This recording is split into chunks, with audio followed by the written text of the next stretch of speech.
En el aire, Radio Zipa, emisora del Círculo de Periodistas y Comunicadores Sociales de Antioquia, Colombia, transmitiendo desde el corazón de Medellín, ciudad de la eterna primavera.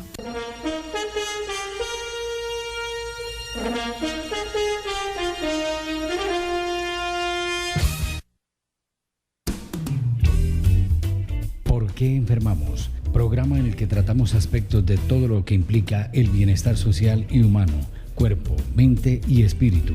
Conduce y dirige el doctor Fernando Calle, psicólogo social y psicoanalista. Escúchelo todos los martes de 10 a 11 de la mañana en Radio Zipa Estéreo. ¿Por qué enfermamos? Muy buenos días, estamos de nuevo en el programa ¿Por qué enfermamos? Muy buenos días María Isabel, muy buenos días Sebastián, qué bueno que nos acompañas hoy en la cabina. Buenos días, Fernando, muchas gracias. Qué bueno estar por acá con todos ustedes para que nos escuchemos y aprendamos colectivamente y conjuntamente. Muchísimas gracias. Hoy les propongo un tema y es que hablemos de las sensibilidades. Las sensibilidades tienen que ver con aquello que nos habla también de las susceptibilidades, es decir, cuando la sensibilidad se convierte en susceptibilidad, aparece como enfermedad o aparece como desespero, ansiedad, aparece como reacciones explosivas o aparece de manera imprevisible, o sea, nos daña la vida en uno u otro aspecto. Hemos dicho en esos programas que los latinos, especialmente los colombianos, somos muy susceptibles. Y es que tenemos una alta sensibilidad, somos muy sensibles en tanto esa vocación a la poesía, por ejemplo, es un síntoma muy diciente de la cultura colombiana. Y es porque la poesía expresa mucho mejor que la filosofía sentimientos, emociones, etc. Pero cuando no podemos canalizar esas sensibilidades, se convierten en susceptibilidades, como ya lo hemos sugerido y lo reiteramos en este espacio. Esas susceptibilidades entonces tienen que ver con aquello que como decíamos, nos daña la salud o nos daña la relación con el otro. Bueno, vamos a otro plano. ¿Qué hacer entonces con tanta susceptibilidad? Sería la pregunta para nosotros hoy. ¿Qué hacer con tanta susceptibilidad y cómo transformar esa sensibilidad, esa susceptibilidad en sensibilidad para que empiece a producir efectos nuevos o efectos innovadores? Miremos que detrás de las susceptibilidades hay unas emocionalidades y esas emocionalidades tienen que ver con el pasado histórico de la persona, con el pasado atávico.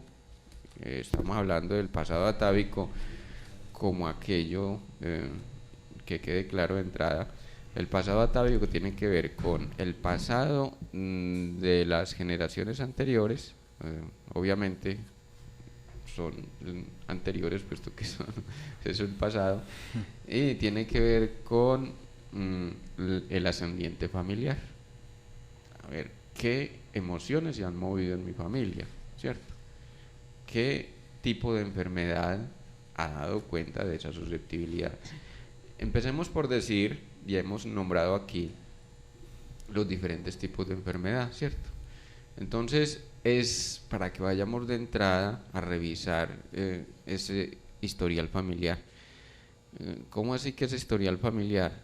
Sí, porque aquello que yo todavía no asimilé de mi familia puede repuntar en cualquier momento por reidentificación o por retorno de lo reprimido, ¿sí?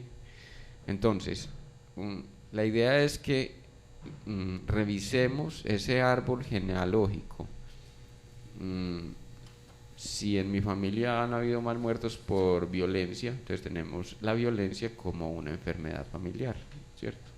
Si en mi familia han habido mal muertos por cardiopatía, entonces tenemos un problema de amor en la familia. Vamos al sentimiento de una vez. Eso es dándonos duro. Pero al corazón. Al corazón. Si en la familia hay problemas renales o problemas urinarios que impliquen pues el sistema de flujos menstruales, de flujos urinarios, todo esto entonces tiene que ver con nuestros miedos, ¿sí? Tiene que ver con nuestros miedos. Si en la familia ha cundido entonces la enfermedad pulmonar, entonces tenemos que hay un problema de que somos maníaco-depresivos o tenemos la tendencia a la depresión dentro de la familia. Como que la tristeza se lleva al extremo. Y hay un enojo. Tristeza también, y enojo. Enojo con la vida, enojo con la vida. Nos sentimos injustamente tratados, creemos que nos sacaron muy rápido del vientre, creemos que nos destetaron, nos detestaron, iba a decir. Destetaron. Pero miren, confundimos detestar con ¿cómo es? Destetaron con detestaron. No, ellos también, porque si la mamá no da teta, sí, si no me dieron teta es porque me detestaron, ¿cierto? Y eso es lo que inconscientemente se aplica. O sea, estoy utilizando el lapsus para que lo ajustemos también a lo que sucede emocionalmente en la persona. ¿Cómo resonamos inconscientemente con ese asunto de que cómo así que a mí no me dieron pucheca? ¿Cómo así que a mi hermano sí, a mí? O mi mamá definitivamente prefirió conservar sus pechos parados a dar el alimento, ¿cierto? Pero bueno, finalmente entonces tiene que ver con eso que desde la emocionalidad, quiero decir, la susceptibilidad tiene que ver con eso de que de la emocionalidad nos está hablando de un rimero de experiencias que han ido acumulándose a lo largo de los años, ¿cierto? Y cómo no solo es a lo largo de los años de mi vida personal, sino también a lo largo de las generaciones que me han precedido y aún que contemporáneas, ¿cierto? Porque el síntoma o la forma de hacer síntoma tiende a repetirse. Y es muy importante esto porque esto supera, oígase bien, supera por completo aquel concepto de que las enfermedades son genéticas. ¿Cuál genética? La genética es información.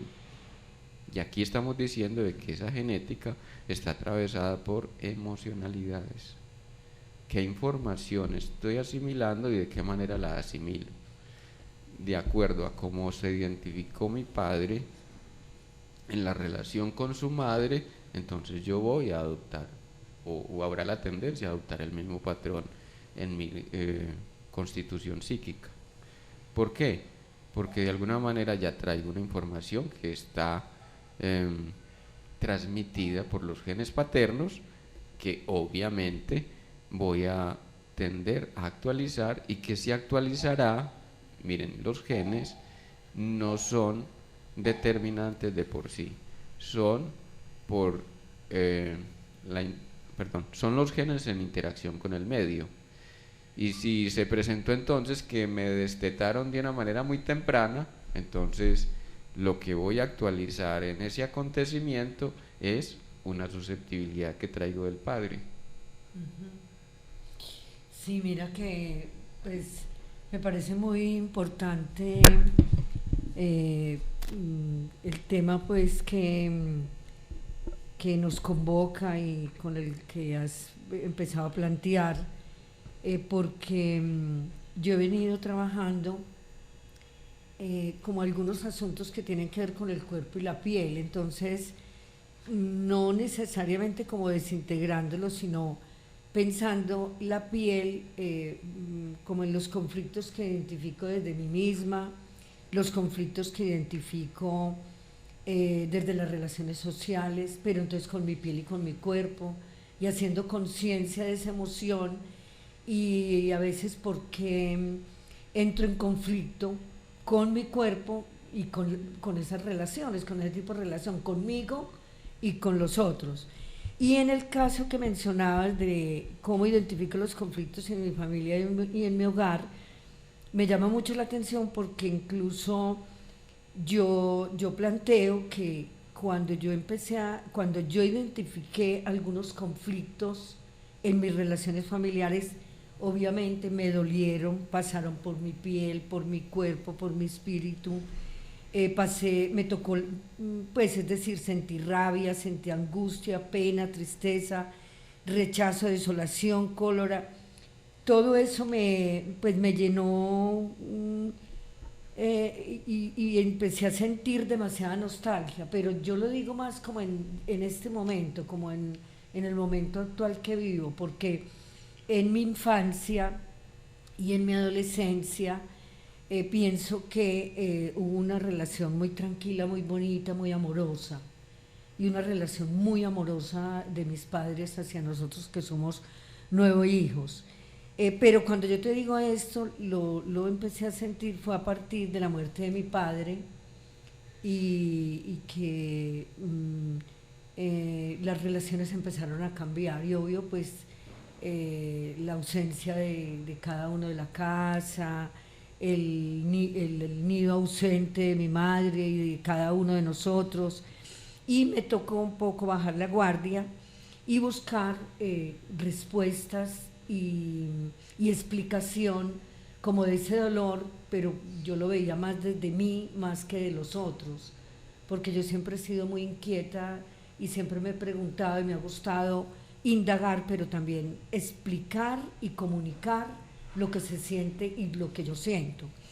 Cuando empecé a identificar esto y a comunicar lo que yo veía, y entonces empecé a decir y a preguntar por qué los conflictos, por qué diferencias, porque hay sentimientos, emociones que empezaron a aflorar, pero que no se decían, que no se encontraban entre hermanos y hermanos, y un poco porque incluso yo he planteado que mi familia es un lugar de fuego, de memoria, y un lugar donde hubo mucha savia, mucha sabiduría, mucho amor, mucha ternura y mucha entrega de ellos.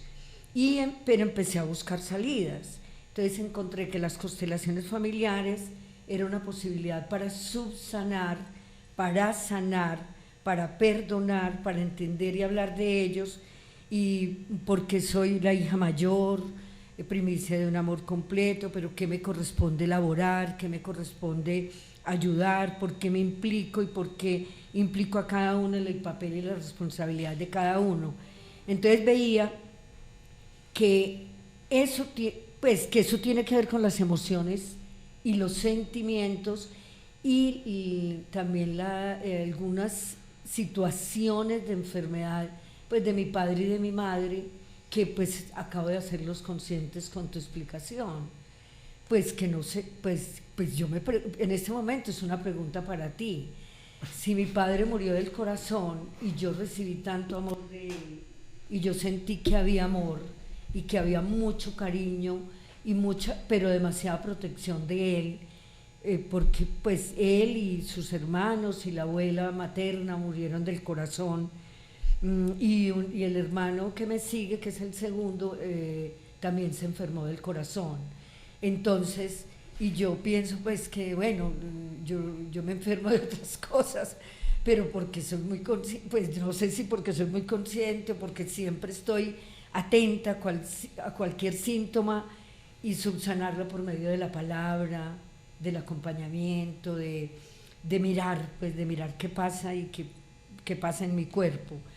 Entonces pues me llama la atención porque yo pues siempre he hablado de que desde mi familia y en mi familia y en la relación con mi madre y mi padre hubo demasiado amor y demasiado cariño. Es hermoso lo que dices porque nos arrima a otra dijéramos, arista de la problemática, ¿cierto? Y es que a veces pecamos por exceso o por defecto, ¿cierto? Entonces, cuando se ama demasiado y en responsabilidad desmedida, el corazón estalla, ¿sí? Cuando claro.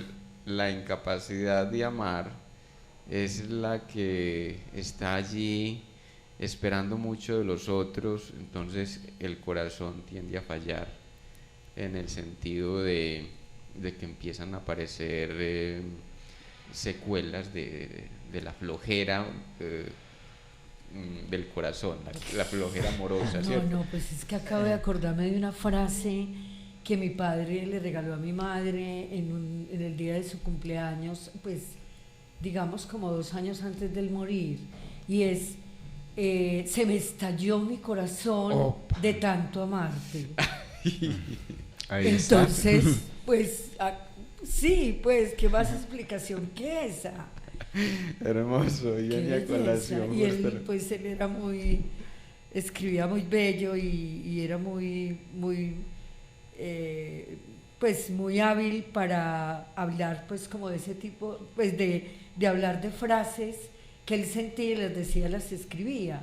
Ah, Por bien. ejemplo, antes de morirse, por ahí unos 20 minutos antes, que nos dijeron los médicos, ya está en hemoglobina 9, hay que desconectar a su padre, despídanse todos, lo vamos a llevar para su pieza. Y él muy bello y muy consciente, y todos alcanzamos a decirle lo bonito, bueno, todo, pues acompañándolos, todos, mi madre y todos mis hermanos y hermanas. Entonces él dijo, tranquilos y tranquilas, los amo mucho, me voy para la playa rica del cielo. Ah, pudo desprenderse después de tanta exceso, ese exceso de responsabilización, qué bonito. Esto que dicen resuelve una duda que se me venía a mí a la mente ahorita, porque mi abuela también murió del corazón. Y yo decía, pero ¿cómo que le faltó amor si mi abuela fue una consentida por toda la familia? De hecho, fue prácticamente la única abuela que tuvimos muchos de sus nietos. O sea, no tuvimos abuela paterna, sino materna nada más. Entonces éramos muy... Por ejemplo, para mí mi abuela fue mis 4 abuelos, porque fue la única, mi abuela materna fue la única que conocí. Entonces ella fue la representación de los 4, lo mismo para mis hermanos y otros primos. Y los hijos pues se peleaban como por cuál la atendía mejor, sobre todo pues mi mamá y otra tía que fue la que vivió con ella. Entonces yo decía, no, pues ya no le pudo haber faltado amor. Entonces ahora entiendo que fue que recibió demasiado amor y pum, estalló. Sobre todo cuando la persona siente que al recibir tanto amor tiene que responder con creces a ese amor que le están brindando. O en el caso de tu padre, María Isabel, veríamos de que como padre de 9 hijos, entre comillas, padre de tu madre, digo porque me imagino que la sobreprotegió también. Sí, demasiado. Entonces, Pues la perdonaba, la entendía, la comprendía. ajá. Yo a veces decía, no mamá, pues así no le digas a mi padre que él es muy tranquilo, muy paciente. No, tranquilo, ella es así, ella es muy linda, hay que, pues, yo la entiendo, no te preocupes. Ajá. Entonces a veces pulsamos por entender muy bien a los demás y nos esforzamos porque ese entendimiento sea armónico las 24 horas del día, los 7 días de la semana, y que no hayan estallidos, que no hayan disputas, que no hayan dificultades. Y entonces nos llenamos de un perfeccionismo, discúlpenme la palabra, un perfeccionismo estúpido. ¿Por qué? Porque hay momentos en que uno necesita decirle al otro, haga para allá, pues que está muy hostigante.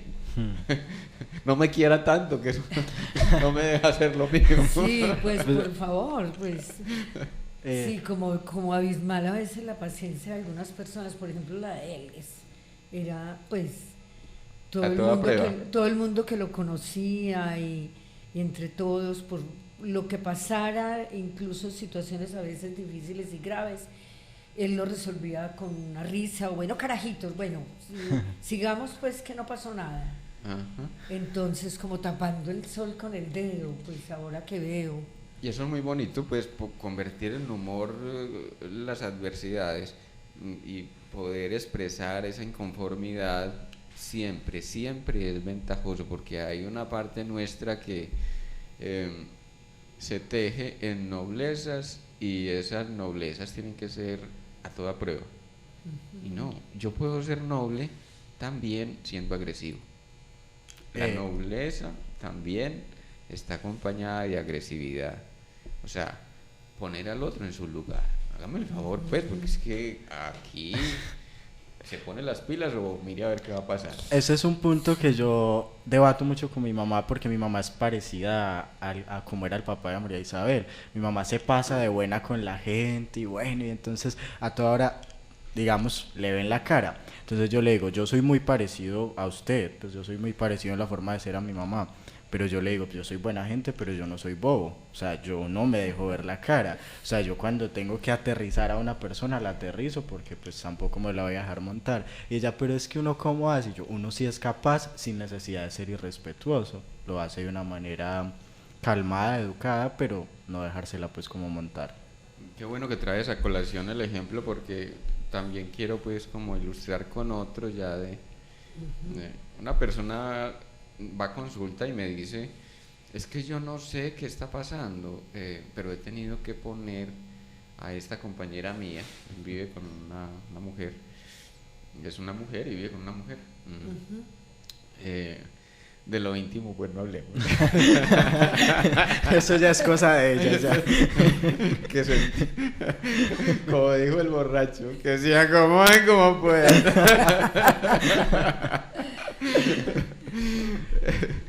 Entonces resulta que la compañera es a todo dar con la familia propia, a todo dar, y entonces le arrebataron un apartamento, le dieron cualquier chichigua por otra propiedad, y ahorita entonces tienen una propiedad en común, y esa propiedad pues entonces la familia la está acosando justamente para que venda, porque para que le entregue la plata, el dinero que le toca a la otra, ¿cierto? Y entonces la persona va compungida a la consulta. Yo no soy muy desmadrada, estoy siendo muy, como decimos en antioqueño, muy jueputica. Le digo yo, no, justamente lo que esta fulana necesita es a usted, una persona noble que sabe para dónde va, porque ella no sabe para dónde va. Si fuera por ella, terminaría en la calle y entregaría todo a la familia, porque no hay alma más noble en el mundo que lo que ella pretende hacer con esa familia. Entonces, miren ustedes cómo un acto de nobleza, ser agresivo, en este caso, por ejemplo, les comento, ser agresivo allí es proteger a una persona, aunque le duela.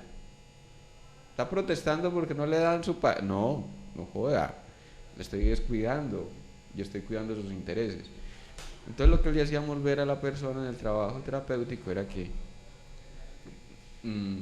habría que reconocerse en esa responsabilidad y en esa posición de proteger a la otra persona, porque es protegerla de ella misma. ¿Sí? Hay personas que son demasiado nobles y candidatizan para tontas, y es ahí donde hay que ponerle el tate quieto a la persona, porque entonces ahí hablaríamos ya de una entrega culposa. Lo que decíamos en otro programa aquí, hablando de los miedos, decíamos del abandono. Yo me abandono al otro para que el otro me quiera, para que el otro me apruebe, para que el otro me aplauda y diga, ay, tan buena gente que es que es la nobleza en paz. ¿Cuál tontería? Lo que diga el otro nos ha de resbalar, es cómo estoy yo conmigo mismo y en qué posición ética, con la ventaja de que la ética siempre va del lado de mi propio deseo, mi responsabilización con el deseo propio. ¿Qué es lo que yo quiero para mí y qué es lo que reclamo de la vida? Claro, la importancia está, es, como lo dice el doctor, en ese concepto que tenemos de nosotros, porque afuera nunca vamos a tener a la gente pues completamente a nuestro favor, siempre se van a decir muchas cosas, buenas, malas, en fin, nadie nunca siempre va a pensar bueno de uno o malo de uno, entonces lo importante es cómo tengo yo mi convicción como persona para yo poderme sentir bien conmigo mismo, porque si es por lo de afuera nunca voy a lograr sentirme bien, porque uno siempre van a decir, pero es que tiene esto o le falta esto. Porque yo quería precisamente cuando ahorita planteabas de que, bueno, que también hay que cuando uno expresa también la agresividad y lo que está sintiendo es muy válido y tiene que ver pues con la emoción, el sentimiento, o sea, y tiene que ver con que cómo saco pues lo bonito, pero también lo que me hostiga, lo que me está agrediendo a mí misma, porque yo pienso que una rabia o algo. Y anoche veía un video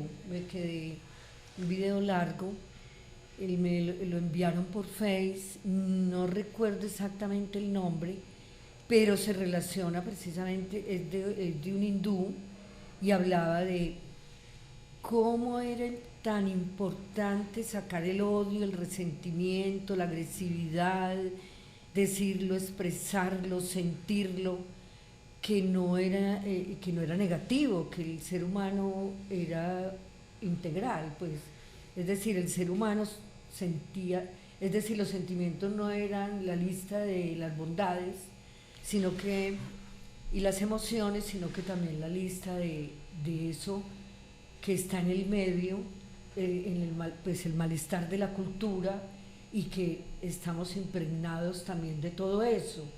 Y pues yo lo pensaba muy al lado de lo que ha pasado en Colombia y lo que hemos hablado en los otros temas, en los otros programas, de cómo la violencia de atrás, de 200 años o más atrás, nos ha tocado, nos hemos involucrado, la hemos sentido en el cuerpo, en el alma,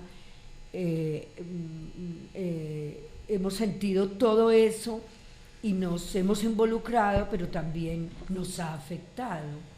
Entonces, la manera de hacerlo, de decirlo, es hacer conciencia de que tenemos eso. Y quería terminar, pues como esta partecita es en que más o menos hace unas 2-3 semanas en un taller yo logré decir, porque lo he sentido, que me he empezado a sentir agresiva conmigo, pues, pero también con las demás y con los demás. Y yo dije, ¿pero qué me pasa? Y como una rabia, una agresividad, una impotencia. Y entonces lo expresé colectivamente. Y yo, me perdonan y doy gracias, lo siento, las amo, pero estoy agresiva conmigo, pero con ustedes también. ¿Por qué? Pues no sé, yo no sé si ya estoy cansada de conciliar, de hablar de la ternura, de hablar del amor, sin que haya amor, sin que haya ternura, sin que haya hermandad, pues entre nosotras, la mayoría, pues sobre todo entre las mujeres. Entonces me parece válido pues expresarlo, porque entonces me cargué y me enfermé y sentí dolor en la espalda y un cansancio y una desazón y unas ganas de no salir, y tiene que ver pues como con esto. Esto es hermosísimo, porque uno trata de ajustarse a los patrones culturales, y ya lo decías, el malestar en la cultura, y esos patrones culturales tienen que ver con aquello que nos transmite la religión, el deber ser, lo que nos transmiten los ideales, cómo debo de ser para el otro, y lo que yo creo que apunta a una imagen impecable de mí mismo. Entonces, en Colombia somos, y particularmente en Antioquia, somos ultragodos, justamente por eso, porque nos movemos en las dos dimensiones, ¿cierto? En la doble moral. En la doble moral. Unos porque nos vamos a la violencia directa, ¿cierto? Y entonces no, y ahí viene la tiranía. Parte del conservadurismo es que no acepta propuestas ni cambios en la existencia, en la forma de ser y de ejercer el poder, ¿cierto?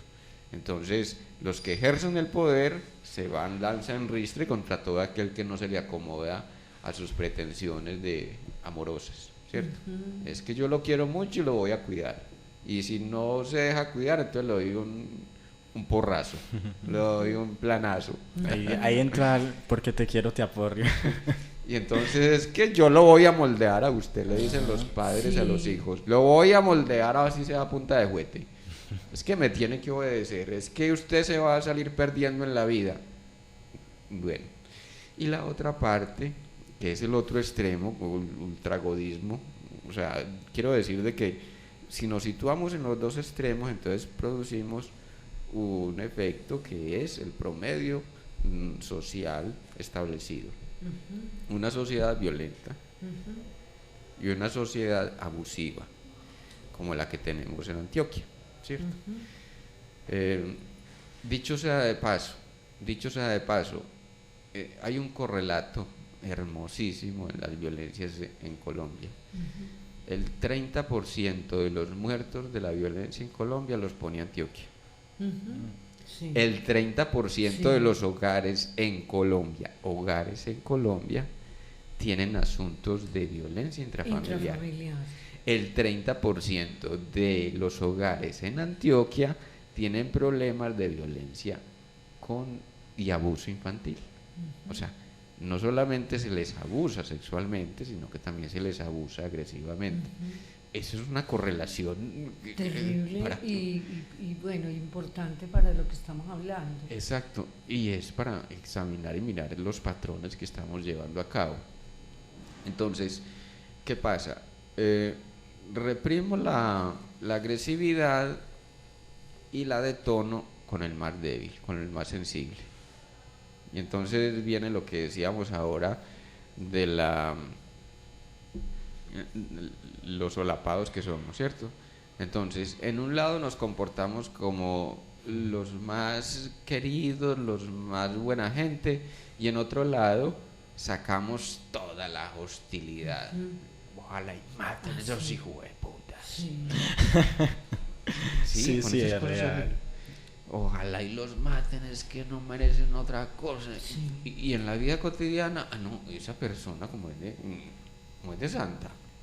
Ahí es cuando uno se sorprende que le cuentan y uno como así, pero si ese no, él es muy juicioso o es muy sano, no sé, y mira. Pero entonces lo que intento no es como que critiquemos este tipo de cosas, sino que miremos los hechos desnudamente, ¿cierto? Y es para que examinemos el patrón que está ejerciendo allí predominancia. ¿Cuál patrón? Los extremos. Reprimimos la agresividad y entonces todo se nos convierte en amenaza. Entonces las peleas, aquí traigo a colación unas cosas que sucedían en mi pueblo, Ituango, unas cosas tan, ¿cómo se diría? Tan tontas, digámoslo tonto, ¿cierto? Tan tontas. Sí. Ya. Entonces, un ejemplo les voy a poner. Entonces, un primo se encuentra con otro en la calle y pues con el primo y hombre, ¿qué hay de fulano? No, yo no sé qué le pasó, yo no sé dónde está. No, pero es que ese hombre empezó a hacer una cantidad de cosas cuando vivía en la casa. Y el hombre lo que hace, el otro que estaba escuchando, lo que hace es: espéreme aquí, primo, que voy a ir por el machete. Usted y yo nos tenemos que dar. O sea, por un comentario que le estaba haciendo del hermano, entonces lo tomó ya como una ofensa de vindicación familiar y se convirtió. Como tomó el cuento del honor, pues. El eso cuento que del honor. se llamaba el honor de la familia. Con mi familia no toque, hágame el favor. ¿Cómo así que usted está diciendo que mi hermano es de esa calaña? Y entonces uno diría, ¿cuántas agresividades no se tragaría este muchacho? Y era de las personas más humorísticas en la vida cotidiana, pero esto le tocó su susceptibilidad, como quien dice: no, a mi hermano mi Álvaro lo deja tranquilo y nos tenemos que matar usted y yo porque yo voy a defender el honor.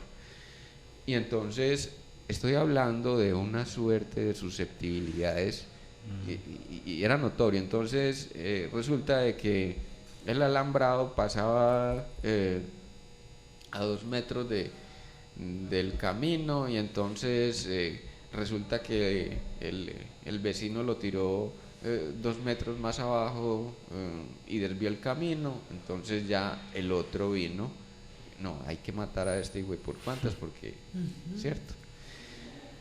Entonces estoy diciendo que cuando nos vamos al extremo, susceptibilidad versus irritabilidad, ¿sí? Susceptibilidad versus irritabilidad, entonces se convierte en un fenómeno social de violencia. Por un lado reprimimos, y muchos estamos reprimiendo justamente la hostilidad contra el otro, y lo que hace el otro, que es más dijéramos más irritable, más susceptible a la irritabilidad, se convierte en carne de cañón para expresar la hostilidad que se ha reprimido, por ejemplo, en otro campo de la vida, en la vida familiar, por ejemplo. Entonces, una de las cosas, por ejemplo, de las familias antioqueñas ha sido ese asunto de la preservación de la intimidad de la familia. Sí. O sea, un respeto pues desmedido. Como de que los trapitos sucios se lavan en casa. Los trapos entonces nadie puede saber de lo que pasa y todo es un misterio, pero todo el mundo sabe.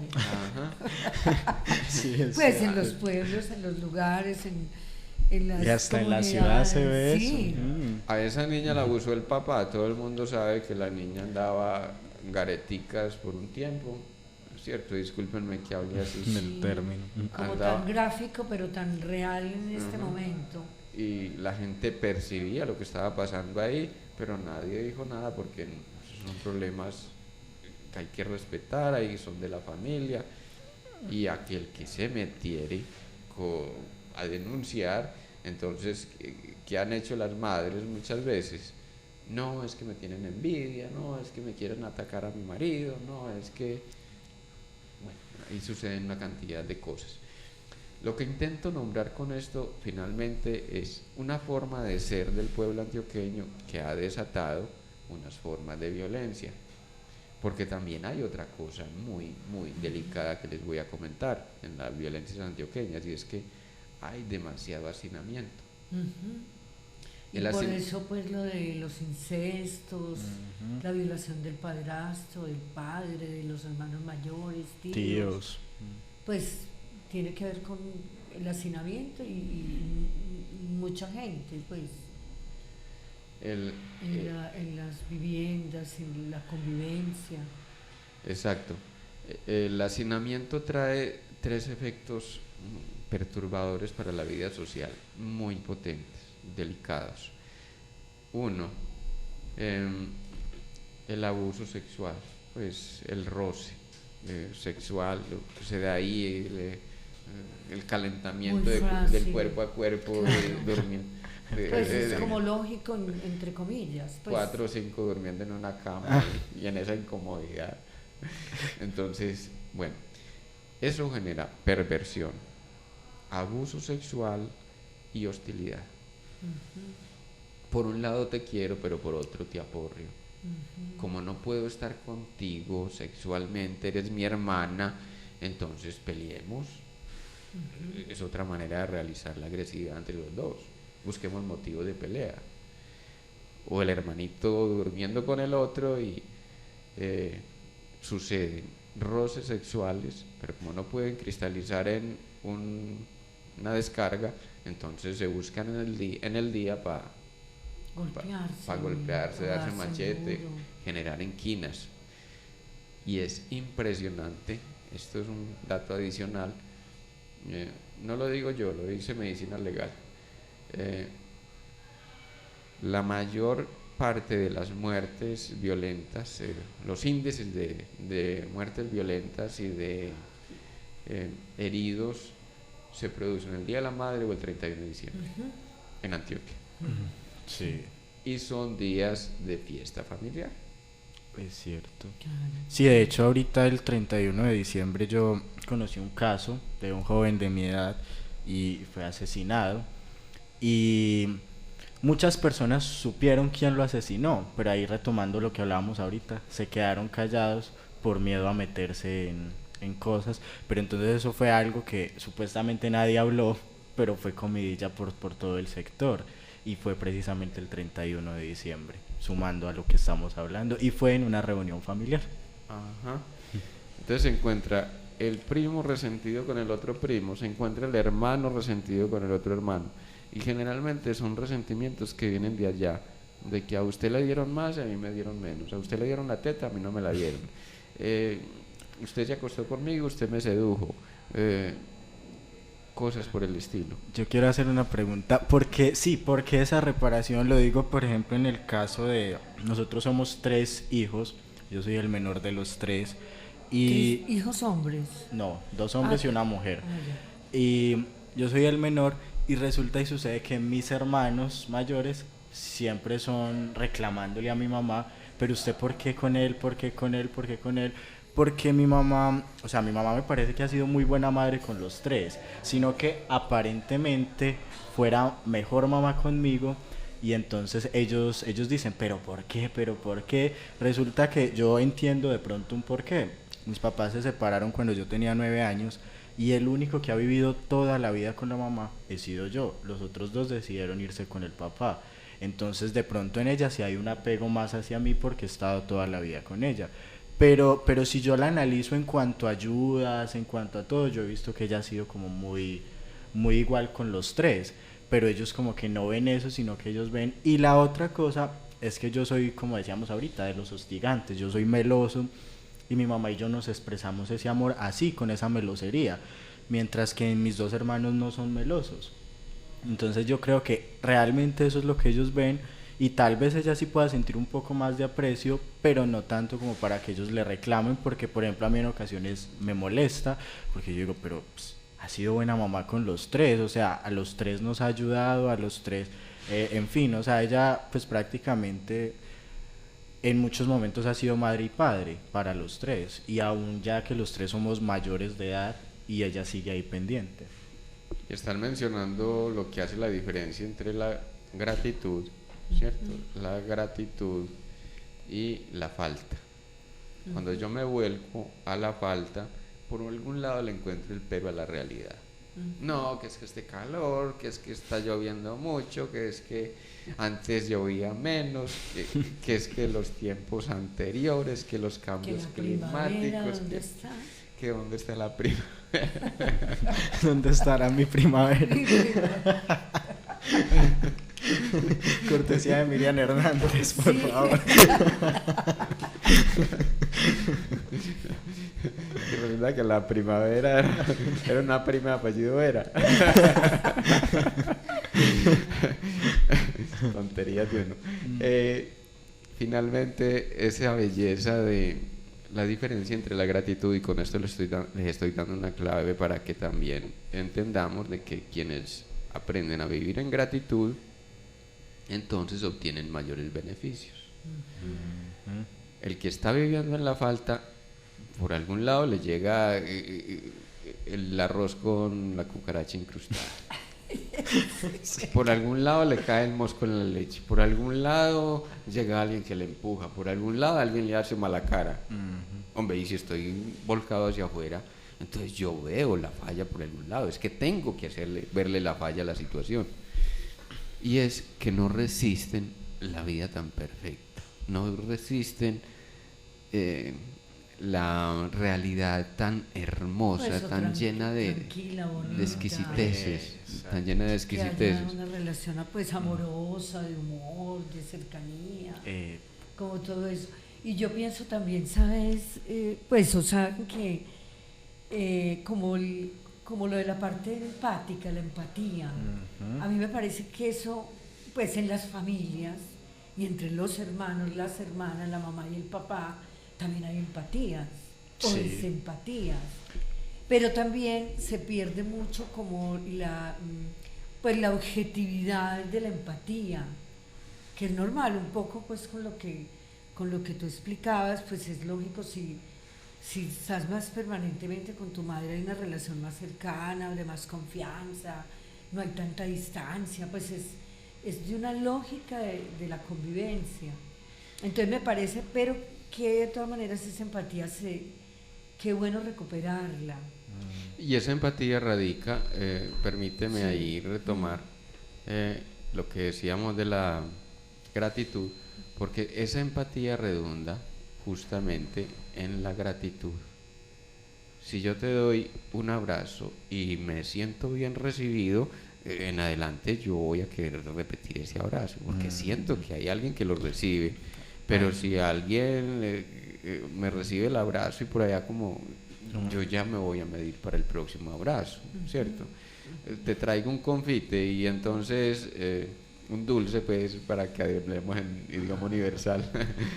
Te traigo un dulce y te pones a reparar porque no es menta, porque querías un Coffee Delight, porque querías una marca X. qué sé yo. Resulta de que recibís en gratitud eso tan pequeño que yo te di, entonces yo ya te voy a regalar algo más grande porque sé que voy a ser bien recibido, ¿sí? Ahí está la empatía, ahí está la empatía. Cuando uno siente que la otra persona, en vez de recibir, se pone a refunfuñar, se pone a regatear, alguna cosa está viendo fallida en la situación o ve con desconfianza, el mismo hecho de que le observen, que le tengan en cuenta, de que le mimen, entonces uno dice, no, pero ¿cómo le entro a esta persona? O sea, ¿cómo tratarle bien siendo que por algún lado me está viendo la falta? Y es muy importante, para anudarlo a lo que comentábamos hace un rato, y es, yo no puedo ver nada completo, no puedo ver nada en su redondez satisfactoria, porque yo ya me vi fallido a mí mismo. O sea, si yo me estoy viendo fallido internamente y estoy ocupándome de mis fallas, me estoy enjuiciando permanentemente porque soy un tonto, porque me falta, porque no soy tan inteligente, porque olvidé el dato, porque cómo es que no me acuerdo de determinada cosa, que porque equivoqué el nombre. Que me tengo que regañar, que darse latigazos por las bobadas que uno hace, que no sé qué. Exacto. Entonces voy por el mundo. Muy perfeccionista, pues eso también tiene que ver como con el querer ser perfecto, pues una diosidad o una divinidad que no somos. Exacto. Entonces no acepto la falta en mí y me vuelco al mundo exterior intentando mostrar que hay un mundo fallido también afuera. O sea, a mí no me vengan a acusar, o sea, a mí no me vengan a juzgar por mis fallas. Miren que los demás, ustedes también tienen fallas. Entonces es una cosa ahí como de una pelea tonta. Y lo estoy explicitando obviamente porque este programa es para dar instrumentos para que nos observemos a nosotros mismos. Entonces, si estamos buscando la falla afuera, miremos qué es lo que yo, de mi propia condición, estoy observando de manera fallida. Miro el error no por la posibilidad, sino por la carencia. No por lo que me posibilita, sino por lo que me quita. Y si lo estoy viendo por lo que me quita, entonces aprendo a ser un pobre tonto. Discúlpenme la palabra. Porque la gratitud es la que conecta con la abundancia. Eso me dio la explicación total que necesitaba, porque digamos que la del medio, aunque la mujer, aunque en ocasiones hace pues sus reclamos y eso, no es tan constante eso como el mayor. O sea, la cosa es, el mayor puedo decir que me tiene muchos celos, pero entonces los papeles se voltearon. Cuando éramos niños, el mayor era el que le daban los mejores lujos, la ropa más cara, o sea, mejor dicho, todo lo mejor. Recuerdo que yo era muy sencillo y yo me conformaba con la camisetica de 5.000, los tenis de 20.000, yo era muy sencillo y a mí no me importaba pues con tal de que me dieran algo.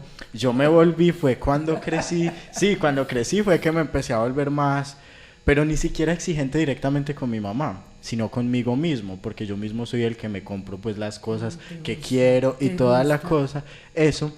Y pues obviamente mi mamá cuando me da regalos o algo me los da ya como sabe que me volví yo de exigente conmigo. Pero entonces de mis hermanos yo soy el único soltero que no tiene hijos, mis dos hermanos ya tienen hijos, entonces mi hermano siempre es con eso, pero es que ¿por qué? Pero es que ¿por qué? Y él en determinada edad, él prácticamente se alejó de la familia porque decidió vivir otras cosas y entonces ahí creo que se generó esa distancia y se le olvidó creo que esa gratitud y empezó él a faltar en la familia, empezó a faltar con la madre, con el padre y entonces lo asocio a que él, sin juzgar como estamos diciendo acá por aprender, él ha cometido cantidades de errores, entonces quizás él ve todas esas faltas en él y por eso también busca afuera y me sentí muy identificado en esa parte cuando el doctor decía, dizque, pero es que yo por qué no soy tan preparado, que no sé qué, y digamos mi hermana y yo somos estudiados los dos, el mayor no,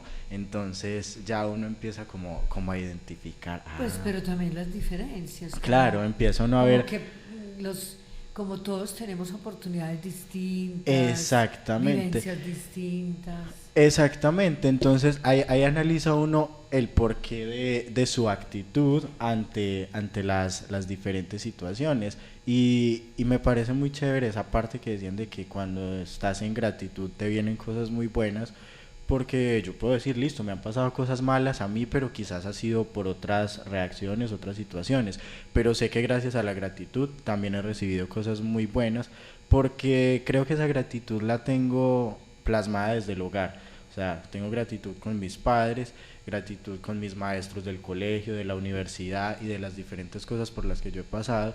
Entonces creo que esa gratitud me ha abierto muchas puertas a mí en la vida, entonces esa clave es muy importante que decíamos aquí, la gratitud. Y es hermoso porque también depende mucho de cómo te criaron, ¿cierto? Si en sobreprotección te dieron todo, no te dieron sino perdición. ¿Por qué? Porque entonces si te sobreprotegieron pueden suceder dos cosas. Una, me declaro inepto para la vida, entonces háganse cargo de mí porque es que ustedes me querían sobreproteger, me querían cuidar y es porque no creyeron en mi capacidad. O sea, inconscientemente el sujeto sobreprotegido está interpretando, no se afronta absolutamente nada y está interpretando de que es que los demás lo subvaloran, que no lo dejan moverse allí porque cuidado se cae. No. Al niño hay que dejarlo ser y vivir, que coma cucarachas, que escarbe las materas, que coma tierra, que se ensucie, que coma con la mano. Claro, eso yo creo que es muy cierto porque digamos que a mi familia es muy charro porque dicen que los tres hijos está la oveja negra, la oveja gris y la oveja blanca. Entonces la oveja negra es mi hermano mayor, la oveja gris es mi hermana y la oveja blanca soy yo. Porque digamos que ahí entra lo que está diciendo el doctor. A mi hermano mayor, al ser el primero, estuvo 4 años solo, entonces a él lo sobreprotegieron mucho, tanto mi mamá y mi papá, al punto que él se le salió de las manos y prácticamente es lo que acaba de describir el doctor. Mientras que a mi hermana y a mí se nos dio más libertad, no se nos sobreprotegió tanto y por eso es que mi hermana y yo vemos como la vida de una manera diferente. En la sobreprotección entonces ocurre, decíamos, dos posibilidades. La otra es que me hago hiper mega responsable y me tiro en la vida porque entonces yo tengo que cuidar de mi hermanito, tengo que cuidar de mi mamá, tengo que cuidar de mis padres que me dieron tantas cosas, tengo que cuidar de la sociedad, y entonces paso la vida en un esfuerzo denodado por entregar lo máximo de mí y que finalmente no hago la vida. Pero que incluso no le corresponde pues hacer algunos roles o papeles. Ajá. Y entonces me vuelvo un tirano de los otros, porque es que yo tengo que salvar a la sociedad, tengo que ser el Mesías, el Redentor, y entonces ¿cómo voy a salvar esta sociedad?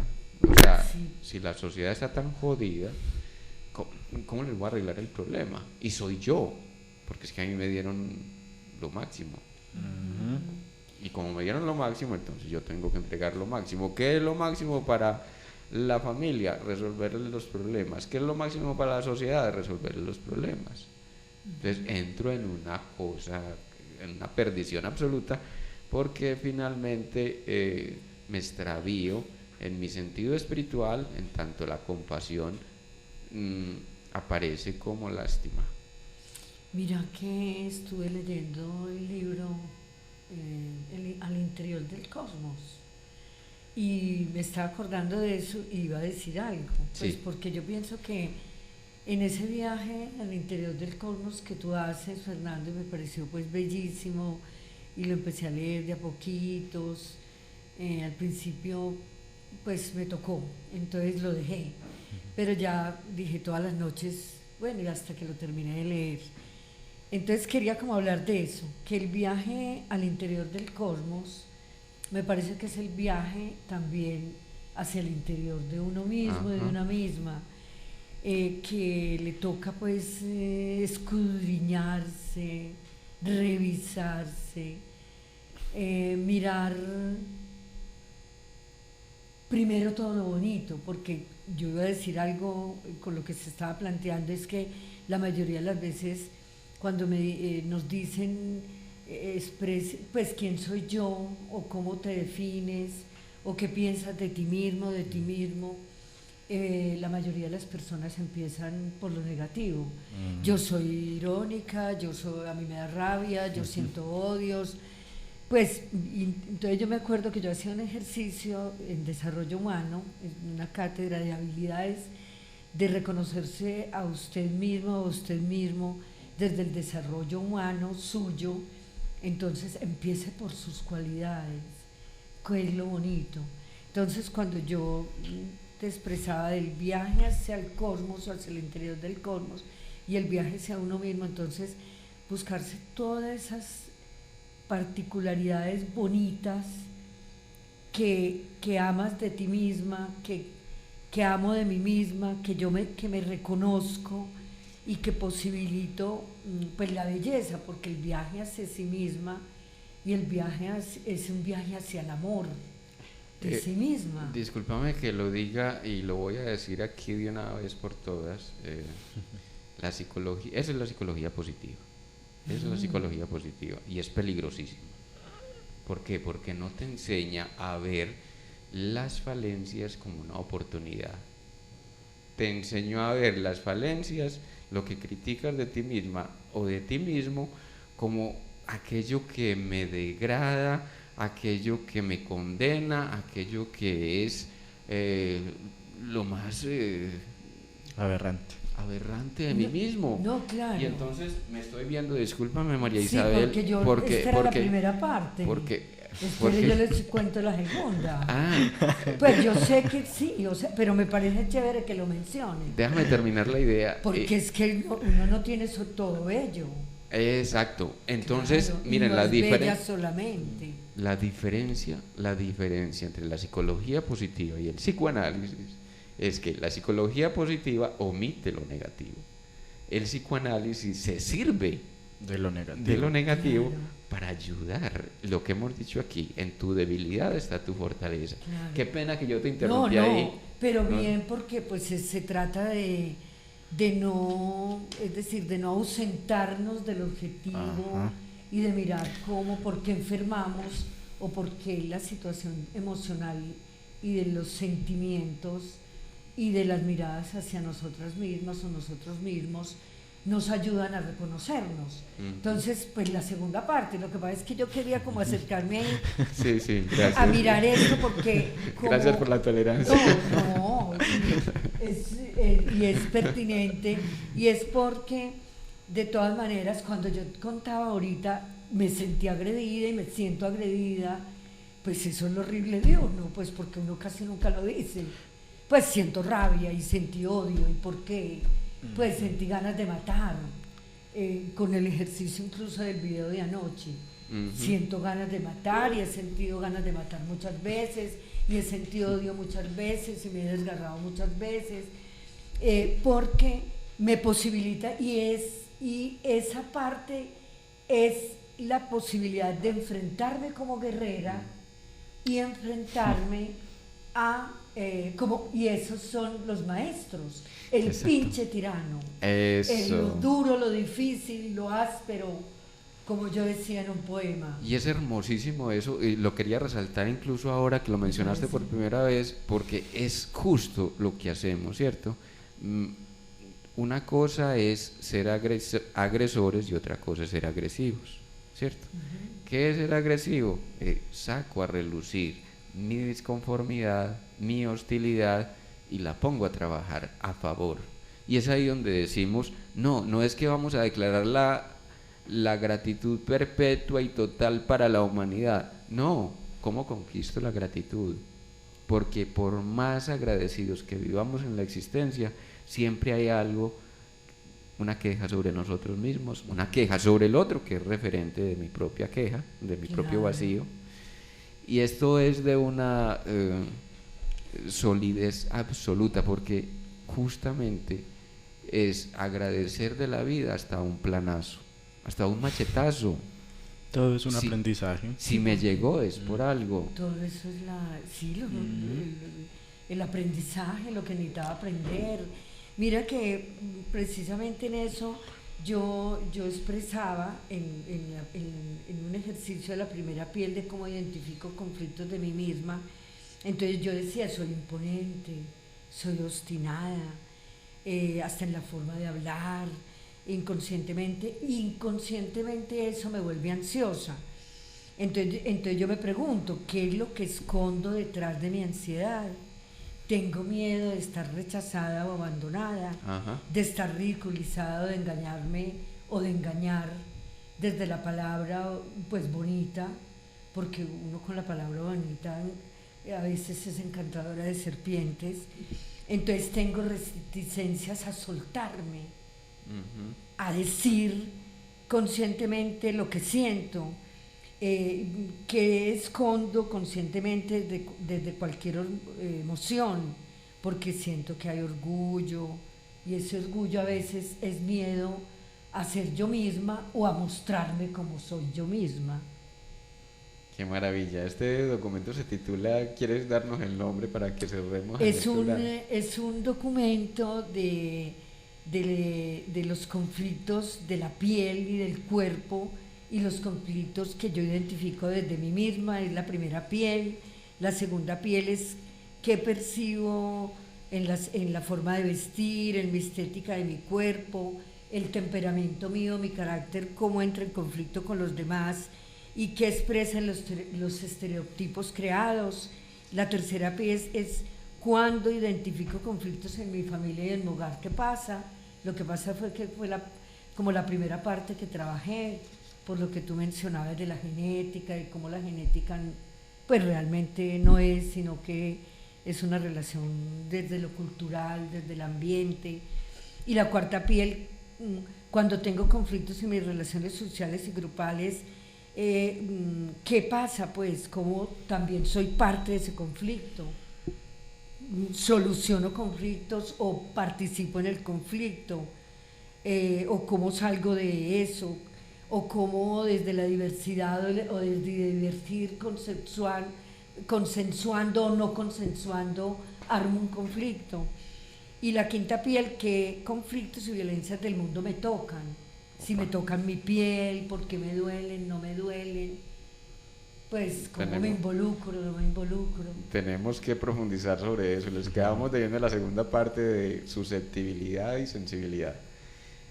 Una feliz semana para todos. Hasta este momento el programa. Ya continuaremos en 8 días. Muchas gracias a todos los oyentes por habernos acompañado. Estuvo con ustedes el doctor Fernando Calle, María Isabel Giraldo y Andrés Cardona en su programa ¿Por qué enfermamos? Los esperamos todos los martes a las 10 de la mañana con repetición a las 9 de la noche. Muchas gracias, chévere todo, muy bonito.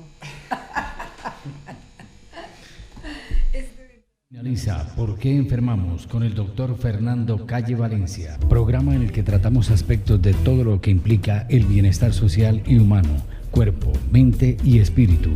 Escúchelo todos los martes de 10 a 11 de la mañana en Radio Zipa Estéreo. ¿Por qué enfermamos?